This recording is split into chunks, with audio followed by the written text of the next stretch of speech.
Don't buy Macallan. Don't do it. I have little hope of this message getting out, but in the midst of the holiday shopping season, I thought I would try to deliver a simple message to the folks of the world that if you're in the market for a a heavily sherried single malt for your loved ones or for yourself, don't buy Macallan. Just don't. And the problem isn't that Macallan isn't a good distiller, a great distillery, in fact. It's a great distillery in the same way that Zegna is a great soup maker. The problem isn't their capacity to make great stuff. The problem is they've, kind of burned,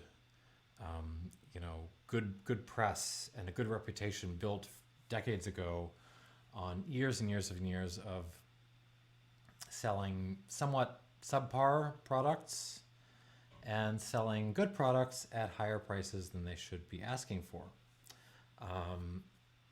If you're giving someone Macallan as a gift or buying it for yourself, mostly what you're paying for is the brand and the ability to sort of set the box and the bottle on the table that says Macallan. And you may be thinking, for gifting, that says class and holy smokes. What it says is you've got some money to spend and you went in the store and you asked the person in the store, what's a nice single malt to give someone? And they pointed you to Macallan. That's what it says. It doesn't say anything about your great knowledge of single malt whiskey. So I want to suggest some more reasonably priced and I think better alternatives to Macallan. I'm not going to compare the actual Macallan in this review because the options are frankly ridiculously priced at the moment, and they would still be that way even without the tariffs, which are hopefully going out. We'll see what happens with that. So Macallan is offering. Thank God they've retired their amber and gold, the sort of color non-age statement ones they had a couple of years ago. Thank God for that. So you've now got two choices for 12-year-olds. The double cask, which is not entirely sherry matured. It's actually a good mix of bourbon matured whiskey in it. So it's sort of an update of their old fine oak range, if anyone remembers that. That was when the whiskey nerds really started to move away from Macallan with the fine oak range. And they got the sherry oak one, which would be much better if it wasn't about 80 to 90 bucks, usually in stores. The double oak one being more like 60 to 70, something like that. Why? Why would you do it? Aside from the fact that you just want to be able to put a Macallan on the table. Here's some other options. Aberlour, 12-year-old double cask. This is mostly sherry matured. I'm going to pour a little bit in here.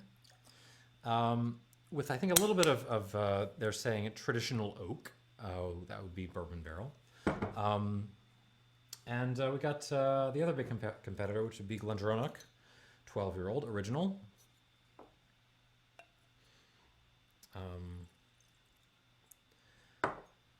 So these are older batches. I just pulled these out of my archive.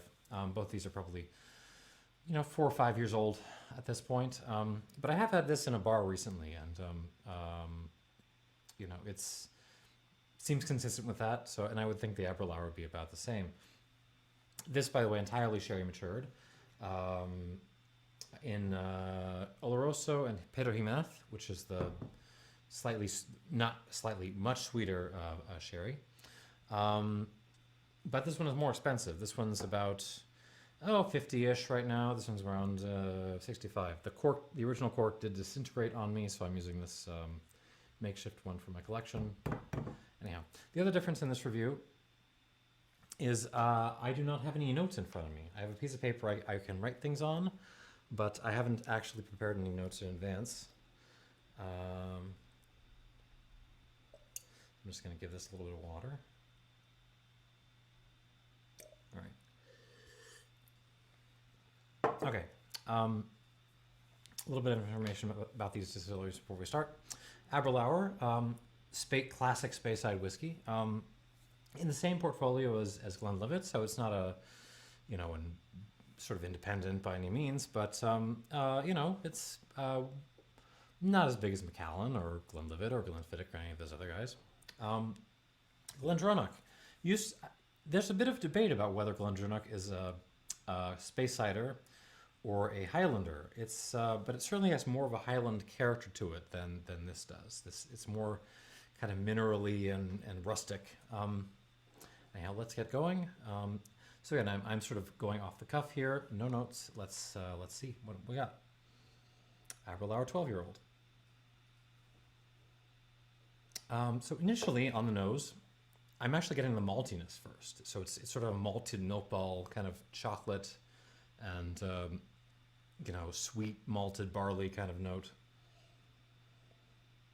But then the sherry starts to come in. Both of these are, the reason why I'm doing this video is because these are both sherry matured whiskeys comparable to the Macallan, right? So it smells like it. You're getting some raisins, a little bit of dried orange, what is that? Little apple cheese. I've used that note before. Apple cheese is a kind of dried apple thing.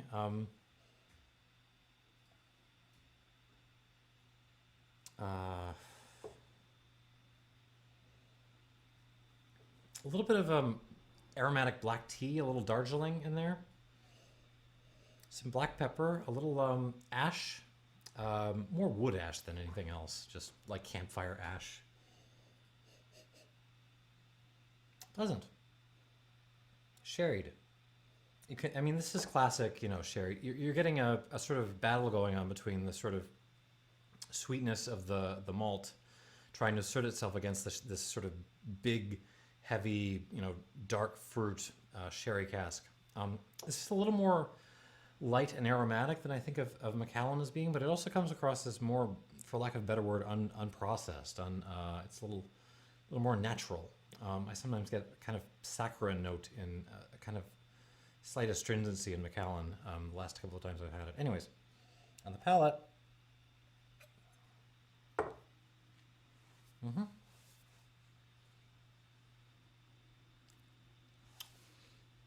Oh. Nicely balanced.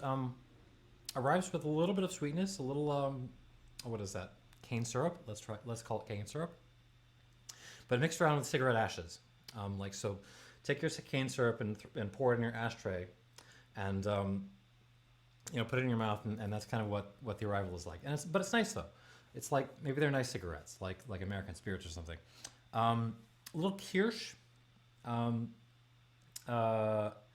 raisins, dried apricots, not like a little dried apricot, a little orange zest, no, correct that, more like a little dab of Cointreau in there, like a triple sec. Let me try this one more time.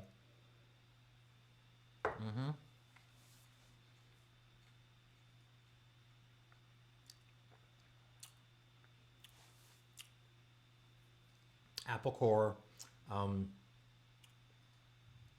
that Darjeeling note again, dark tea, black pepper.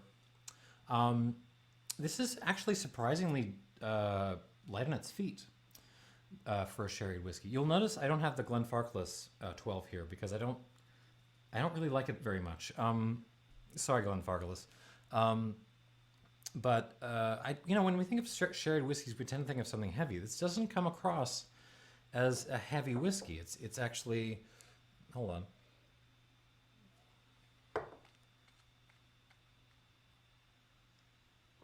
It's actually very light, aromatic. It reminds me in a lot of ways of what cognac should be. Cognac at its best, like sort of nerdy independent cognacs. Yeah, there's a good mix of sort of ash and sort of nice, not really floral notes, like almost eau de vie kinds of notes, mixed in with dried fruit and and that ashiness thing. I like this. I'm gonna give this let's say 84 points. This is an 84. Let me check that one more time.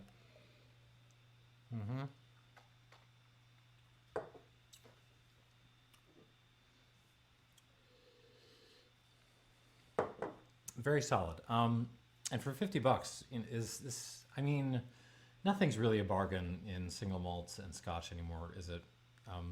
If we're totally honest, but this is not bad. You know, this is. You put this in front of anyone at a party, including me, we're gonna be happy with it. No one's gonna be like, you know, upset about your Aberlour 12. And if you're curious, no, the traditional oak, the non-sherry oak, is not really showing up. This is very sherry dominated, and that makes me happy. Okay, moving on. I'm gonna compare these two at the end, I think. Moving on to the Glendronach. Okay, much more raisiny and sort of rustic and intense on the nose. If this is more cognac-y, this is maybe more Armagnac-y. Yeah, it smells more minerally. It smells like there's just rocks and flint and stones going on in there. It smells very serious. Prunes, raisins, almost like something beery in there, like what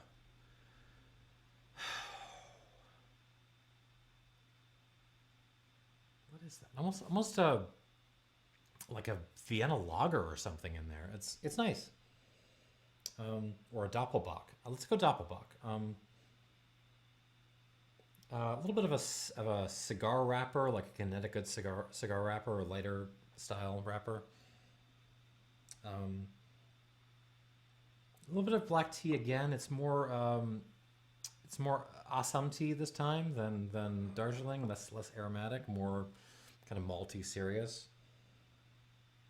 And the malt notes are still there. They're just sort of, you know, restrained as compared to the sort of rocks and the raisins. A little bit of topsoil in there, like just like dirt.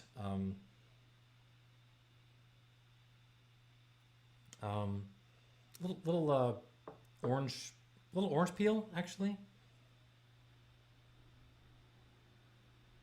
You know, cinnamon. Actually, this has a little cinnamon too. This is more cinnamony though. Actually, very very Christmassy. Actually, some clove in there, some nutmeg. Very nice in the nose.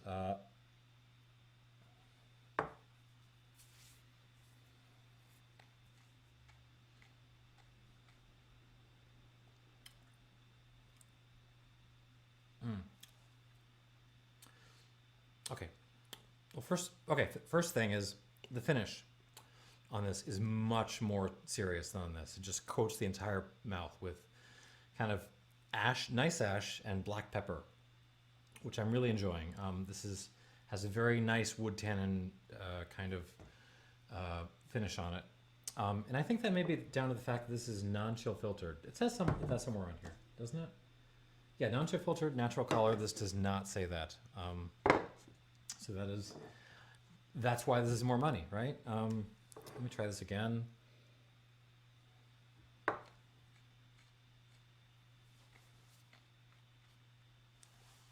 Oh, yeah, real serious.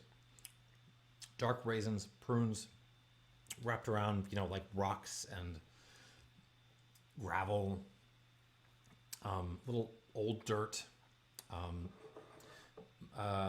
malty tea, English breakfast tea.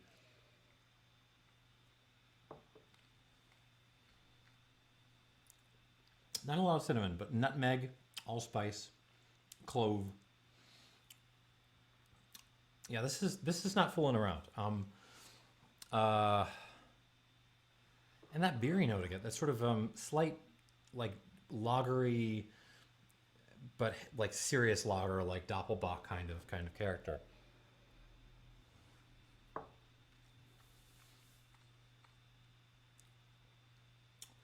This is much more earthy and mouth-filling and serious than this guy.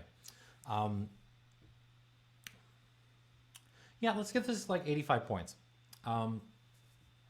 I am. Yeah, no, it's. Hang on. Let me compare these two. Just go back to this. Yeah, this is more aromatic. There's a little bit more of a floral character to this. A little more, not floral, like yeah, eau de vie, top notes. And on the palate,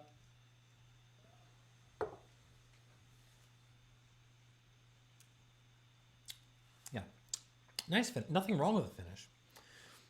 It's just not holding in the same way as this does. Um,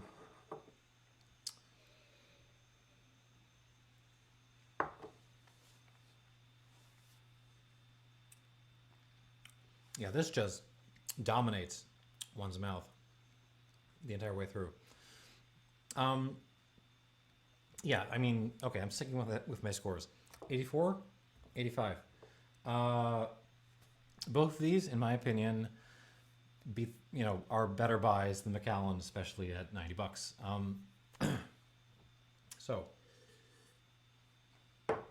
and by the way, if you want to spend more money, and you're looking at the Macallan, uh, because it costs more money, and that's something to slap down. Hey, you can buy the Aberlour Abana, right? This big monstrous, uh, high strength thing that whiskey lovers love, or you can buy the Glendronach 15 or 18, which are both have high reputations among the nerds. Particularly, I think the 15 is not terribly expensive. The Macallan 18 is Jesus. It's like $300 or something. Whatever. These are cheaper than the Macallan is, and I like them better. Let's start with that. So yeah, I don't know what else to add to this. These are both very Christmassy. They're both doing a little bit of the Christmas spicy, black peppery, cough syrupy, dried fruity thing that you might want to have in a Christmas dram, and they're pretty good at what they do. This might be a slightly better value, but this is I think this is a more impressive malt overall. That's all I got. Buy these instead of Macallan. Buy these instead of Macallan. Seriously, no, just like don't buy Macallan. Just like if you love Macallan, stop buying them so that they're forced to like cut prices and make a better product for the prices they're suggesting. That's all I got. Hopefully this is helpful, and cheers.